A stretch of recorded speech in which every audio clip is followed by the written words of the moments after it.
अरविंद जी, एक चीज आपसे क्लियर कर लेना चाहती हूँ। अब आपने कहा था कि चंद्र ग्रहण का असर क्योंकि भारत में है ही नहीं, लेकिन देखिए कि अब चंद्रमा एक है, सूर्य एक है, भले ही हमारे भारत में वो नजर ना आए, सूतक काल नहीं लग रहा है, लेकिन फिर भी कहा यह जाता है कि कुछ चीजें होती हैं जिनका पालन करना बहुत जरूरी होता है। वो भी बताते चलिए, फिर उसके बाद अनामिका जी के पास चलिए। देखिए, ऐसा है कि पालन तो अवश्य उसका जो है बताते हम आपको, लेकिन क्या है कि भारत देश में कहीं भी ना तो किसी प्रकार का आंशिक है ना किसी प्रकार का दिखना है, तो इसलिए सूतक काल या किसी भी प्रकार का जो है इसमें पालन करने की आवश्यकता नहीं है।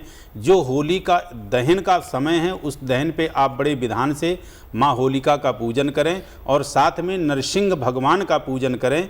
जो नरसिंह भगवान उस दिन अवतरण होकर के जो है प्रहलाद की उनने रक्षा की थी और होलिका जो है अपने आप में जल गई थी। तो अपने जो भी पुराने दुख दर्द हैं, किसी प्रकार की भी हारी बीमारी है, उन सब के लिए आप कामना करें। और उसके साथ साथ माँ होलिका का जो पूजन है, भद्रा लग जाएगी आपकी सुबह 9:24 से, और ये रात्रि जो है 10:27 या 11:45 बजे तक रहेगी।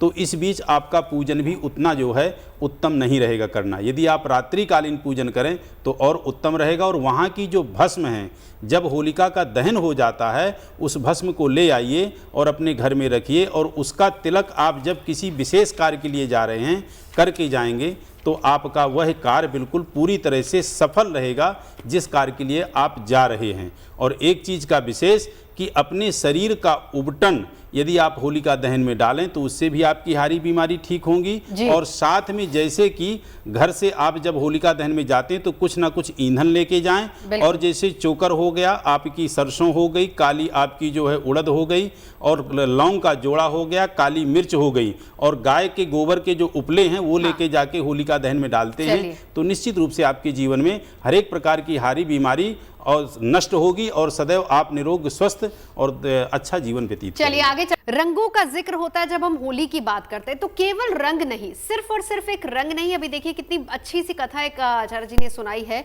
कि एक भक्ति का रंग है, एक विश्वास का रंग है, एक वो रंग है जो हमें ये बताता है कि हम अगर भरोसा कर रहे हैं उस भरोसे को कैसे हम तोड़े नहीं। एक ममता का रंग इसमें नजर आता है। यानी कि इसीलिए कहा जाता है कि भेदभाव, मनमुटाव सब कुछ भूल कर ये त्योहार आपको बहुत कुछ सिखा जाता है।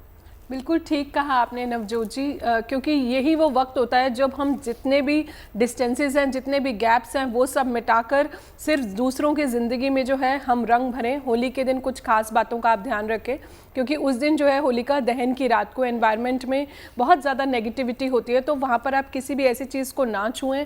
होलिका दहन में जब होलिका जलती है तो आप वहाँ पर 11 परिक्रमा इस दिन जो है ज़रूर करें। उस परिक्रमा में जो भी आप भगवान प्रहलाद से मांगना चाहते हैं, भगवान विष्णु से मांगना चाहते हैं, तो वो वहाँ पर आप मांग सकते हैं, आपकी जो भी विश है। होलिका दहन की अग्नि में जो है आप कुछ उपले डाल सकते हैं। इसके अलावा जो है आप लौंग डाल सकते हैं, बतासे डाल सकते हैं, सुपारी डाल सकते हैं, नारियल डाल सकते हैं। होली की वो जो राख होती है उसे आप घर लेकर आएँ, आप अपने घर के दरवाजे पर जो है उसे ज़रूर छिड़कें। उससे आपके घर की, आपके पूरे घर के जो एनवायरनमेंट है उसकी नेगेटिविटी जो है वो वहाँ पर क्लियर होती है। नकारात्मक ऊर्जाएं जो भी होती है वो आप उसका जब तिलक करते हैं तो यहाँ पर हमारी थर्ड आई चक्रा की शील्डिंग होती है, प्रोटेक्शन मिलती है। तो कोई भी आप शुभ काम के लिए जा रहे हैं तो आप वो राख का तिलक जो है कर सकते हैं। उसकी बहुत ज़्यादा इंपॉर्टेंस होती है आपके जीवन में। जो भी आप अपनी लाइफ में रिलीज़ करना चाहते हैं, आप जब होलिका दहन में आहुति देते हैं देवताओं को प्रसन्न करने के लिए, तो उस टाइम पर आप ये सोच के दीजिए कि अपनी ये हैबिट मैं हमेशा के लिए अपने जीवन से निकाल रहा हूँ, मैं उसका दहन कर रहा हूँ। तो हर चीज़ के पीछे एक साइंटिफिक रीज़न होता है। आप उसको अगर अपने सबकॉन्शियस में डाल के उसका दहन करते हैं तो बहुत उसका मीनिंग होता है।